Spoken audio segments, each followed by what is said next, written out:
I'm sure when the readings were put together for the liturgy, the theme they were looking at is humility that appears in one form or another in each of the readings. But I would like to look at something specifically in the first reading.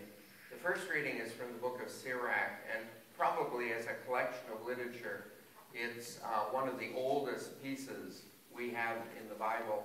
There's sections of the book of Sirach that appear in the pyramids inside the tombs in Egypt that even predate the Jews being in Egypt. But this man, Sirach, actually his grandfather, went around the world and collected what he thought was wisdom literature, and then the grandson translated it into Hebrew, and it came into the Bible that way. But the thing that he's talking about in this particular passage, we just have a short part of it, is the idea of making religion a part of your life, that humility should be the way we act with one another, kindness, justice. These things should be a part of everything in our lives. And what he's really getting at is what we call the departmentalization of religion. It's very easy to departmentalize religion so that, like, prayer takes place in church or on our knees, or maybe we have a little shrine in our home or something, but that basically is prayer. And when we're involved with churchy things, it's with like a church organization or something like that. And that actually, one of the things you look at when you go through history is that the further back you go in history, the more religion permeated their world. So that, like, if you were to go way back, if you were studying, let's say, you're studying the weather, they would give all sorts of scientific explanations for things, except what they didn't understand. What they didn't understand, always God did. Okay, so we could explain lightning by saying God did it. And then we could explain other things. But anytime we came up with something we couldn't explain, we simply said God did it. So God really permeated everything at the time.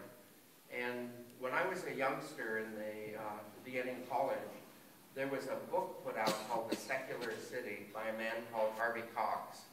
And he said that we are moving more and more into a secular city. And if we have religion departmentalized, religion, in fact, is going to disappear. And that's a lot of what's going on in our society today. Because he says the areas in which religion, the departments of religion, are largely disappearing. I'll give you an example. When I was a youngster, the major, let's say, focus of everyone's life was their church. Today, the major focus of everyone's life, their closest friends and everything, is usually where they worked.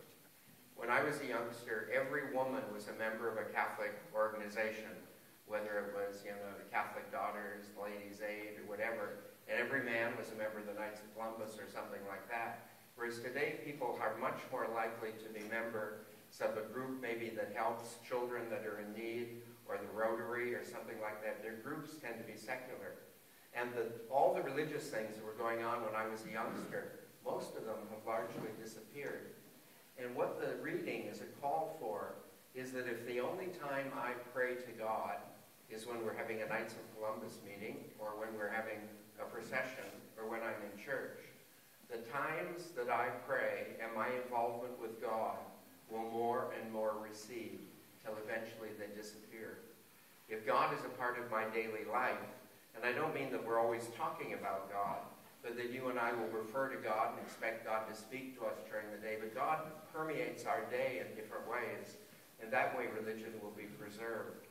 But one of the major things we see going on in the United States today, and it could be everywhere in the world, I don't really know, but in the United States we're watching all of us, even the most fervent believers, are living in a more and more secular world.